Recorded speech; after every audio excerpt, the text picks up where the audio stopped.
दिनैनि भिडिअआ बारा गोलाव जानाय नङा अनलि गुसुंल' माने मोनसे खोथा सोंनोल' नागिरदों आं समस्त बर' रायजो राजानाव अननानै रायजो राजाफ्रा कमेन्ट खालाम आं एक्सुअलि इन्डियान सिटिजेनशिप एज ए भारतनि सासे नागरिक हिसाबै आं रायजो राजानावल' सोंगोन नोंथांमोना कमेन्ट खालाम आं दाखालि जेसेबां बिटिआरनि लिडारफोरखौ गासैखौबो कुइसन खालामदोंमोन बेफोरबायदि कुइसन खालामनो आंहा मोन्थाय दंना गैया दङबा दङ आरो गैयाब्ला मानो गैया आरो बिसोरखौ मान खालामनो मोना बे आरोखि मोनसे खोथाया बे हिसाबै नोंथांमोना कमेन्ट खालाम लिरनानै हर मोनोबा मोनो मोनाबा मोना बे आरोखि ओमफ्राय खोथाया आं मोनियाव आं सासे दिनै इन्डियान नागरिक हिसाबै सिटिजेनशिप हिसाबै इन्डियाननि जोंनि बिटिसिनि लिडारफोरखौ बिटिआरनि लिडारफोरखौ सिएम डिपुटि सिएम एमसिएलए गासैखौबो कुइसन खालामनो हानाय आंहा मोन्थाय दं आंनि हिसाबाव आंनि साननायाव एज ए इन्डियान सिटिजेनशिप हिसाबै थ' दिनैहाय आं इन्डियान सिटिजेनशिप जानानै गासैखौबो जुदि आंनि कुइसन खालामनाया जुदि बुंनायफ्रा जुदि गोरोन्थि जादोंब्ला समस्त बर' रायजो राजानाव आं क्षमा बियो आरोबाव बेखौल' नोंथांमोना आंनो खोन्थाहरल' भिडिअआ बारा गोलाव जाखानाय नङा अनलि 5 मिनिट बेफोरबायदिल' मानि थाखाय आङो बिथांमोनखौ कुइसन खालामनो मोना मा हिसाबाव खालामनो मोना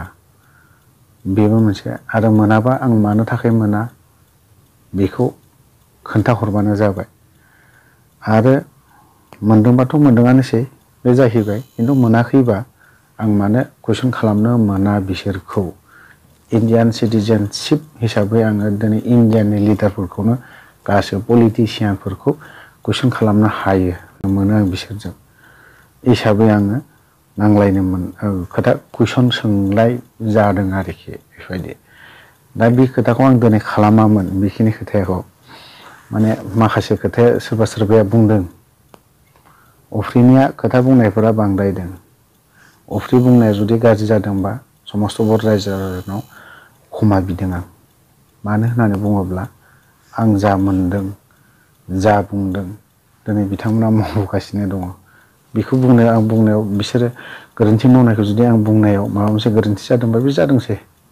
मिन्थिबाय बे आरोखि आंखौ माने ओरैबायदि खालामबावनो नागिरदों एरेस्ट खालामनानै सोना दोननायनि प्लेनिं लाबाय थादों आरोखि बेफोरबायदि खालामबाय थादों आरोखि थ' आं बुंनाय जुदि माबा मोनसे गोरोन्थि जादोंबा रायजो राजानाव आं क्षमा बिखायो दै सिदा सिदिखा बेवहाय आं भुल मावदों आरो जेसेबां भिडिअ खालामदों बेवहाय आङो माबा खालामदोंमोन सेस दानजोबगोन आरो दिनैनिफ्राय बे भिडिअआ ब्लक जागोन बन्द' जागोन खालामनाय नङा नोंथांमोना जुदि अननाय होनायखायसो आङो दिनैसिमबो बे 16,000 ना बेसेबांबा मानसिफोर मोनदों आं नङाब्ला आङो बेसेबांखौबो मोना आरो जुदि रायजो राजाया भिडिअ दा खालामनोङो होननानै बुङोब्ला आं खालामनाबो दोनगोन अब्लाना गुबुन स्टेप माबायावहायसो थांगोन आरोखि इउटुबाव खालामनाय नङा आङो बे आरोखि आंखौ दा दाखालि एसे प्रमद बर'मोनखौ बुंबाय फेरेंगामोनखौ बुंबाय गबिन्दमोनखौ बुंबाय बिनि थाखाय आंखौ एरेस्ट खालामनो नागिरदों बे आरोखि बाथ्राया 5-6 तारिखसिमहालागै आंखौ बोखांगोन होनना बुंदों एरेस्ट खालामगोन होननानै बुंदों दा खालामोबाथ' आरो माथो खालामनाय बर' रायजो राजा दं आंनि बुंनायखौ रायजो राजाया नुदों खोनादों बे आरोखि आं जेबो मोना बिदि आरोखि आं बुंखादों आं आवगोलनो आं थैयोब्ला समस्त बर' रायजो राजानि जानानै थैगोन आं